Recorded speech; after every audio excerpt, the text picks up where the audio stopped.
അസ്സലാമലൈക്കും. പുതിയ വീഡിയോയിലേക്ക് എല്ലാവർക്കും സ്വാഗതം. ഇന്നുണ്ടാക്കാൻ പോകുന്നത് വെജ് പാസ്ത. അതെങ്ങനെ ഉണ്ടാക്കുന്നതെന്ന് നോക്കാം. അതിനെന്തെല്ലാം വേണമെന്ന് നോക്കാം. ചീസ്, ചില്ലി ഫ്ലേക്സ്, ബുട്ടെടുത്തിന്, ഒരിഗാനോ, ബേബിക്കോൺ, പിന്നെ 2 ക്യാരറ്റ്, 2 വലിയ ഉള്ളി, 2 ക്യാപ്സിക്കം, പിന്നെ ഒരു ചട്ടി എടുത്തിന് ഞാൻ അതിലേക്ക് കുറച്ച് വെളുത്തുള്ളി പൊടിച്ചിട്ടിടണം മിക്സിയിൽ. 3 തക്കാളി എടുത്തിന് അതിനെ വേവിക്കാൻ വെക്കണം. 3 വലിയ തക്കാളി ഉപ്പിട്ടിട്ട് അതിൻ്റെ തോല് കളയാൻ വേണ്ടി കളഞ്ഞിട്ട് അതിനെ മിക്സിയിലിട്ടിട്ട് അരച്ചിട്ട് എടുക്കണം. പിന്നെ ഇതിനെ അരച്ചിട്ട് ഒരു സൈഡിൽ വെക്കണം. പിന്നെ ഞാൻ വെളുത്തുള്ളി കുറച്ചടിച്ചിട്ട് എടുത്തിട്ട് അരച്ചിനാൻ അതിന് എണ്ണക്കിടണം. അത് അതിൻ്റെ കളർ മാറിയാൽ പിന്നെ വെജിറ്റബിൾ ഞാൻ മുറിച്ചിട്ട് വെച്ചിട്ട് അതിനിടണം. അതിനിട്ടിട്ട് ഉപ്പിട്ടിട്ട് മിക്സാക്കിയിട്ട് മൂടിയിട്ട് വെക്കണം. തക്കാളി അരച്ചതിനെ ഇത് ഒഴിച്ചിട്ട് കൊടുക്കണം. പിന്നെ ഒരു മാഗി ക്യൂബ് ഇടണം. അതിനിട്ട് നല്ല മിക്സാക്കിയിട്ട് കൊടുക്കണം. ഇളക്കിയിട്ട് കൊടുത്തുകൊണ്ട് വേണം.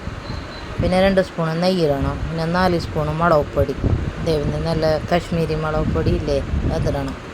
നമുക്ക് എരിവിന് അനുസരിച്ചിട്ട്. പിന്നെ മഞ്ഞൾപ്പൊടി മല്ലിപ്പൊടി എന്ത് ഇടാനില്ല. പിന്നെ ഒരിഗാനോ ഇടണം 2 സ്പൂണ്. ചില്ലി ഫ്ലേക്സ് ഇടണം സ്പൂൺ ഇടണം ചില്ലി ഫ്ലേക്സ്. പിന്നെ ഇത് കുരുമുളക് പൊടി, നമ്മൾ ചുവന്ന മുളക് പൊടി ഇട്ടണല്ല, കുരുമുളക് പൊടി കുറച്ചിടണം. പിന്നെ അതിനെ മിക്സ് ഇളക്കിയിട്ട് കൊടുത്തേ പിന്നെ ഈ പാസ്ത ബേക്കിൽ വെച്ചിട്ട് പാസ്ത ഇടണം. ഇതേമാതിരി ഇളക്കിയിട്ട് കൊടുത്താൽ മതി. നല്ല മസാല നല്ല മേൽക്കൊന്താത്തേക്കാക്കിയിട്ട് ഇട്ടിട്ട് ഇതേമാതിരി ഇളക്കിയിട്ട് കൊടുക്കണം. മസാല പാസ്ത ഒക്കെ പിടിക്കും മതി. നല്ല എളുപ്പം ഉണ്ടാക്കിയിട്ട് എടുക്കാൻ. ഇതിൻ്റെ മുകളിലേക്ക് ചീസ് ഇട്ടാൻ കഴിയും. ടേസ്റ്റ് നല്ല വെജ് പാസ്ത. പുതിയതായിട്ട് ആരും കാണുന്ന ലൈക്ക് ഷെയർ ആക്കാൻ മറക്കണ്ട. അസ്സലാമു അലൈക്കും.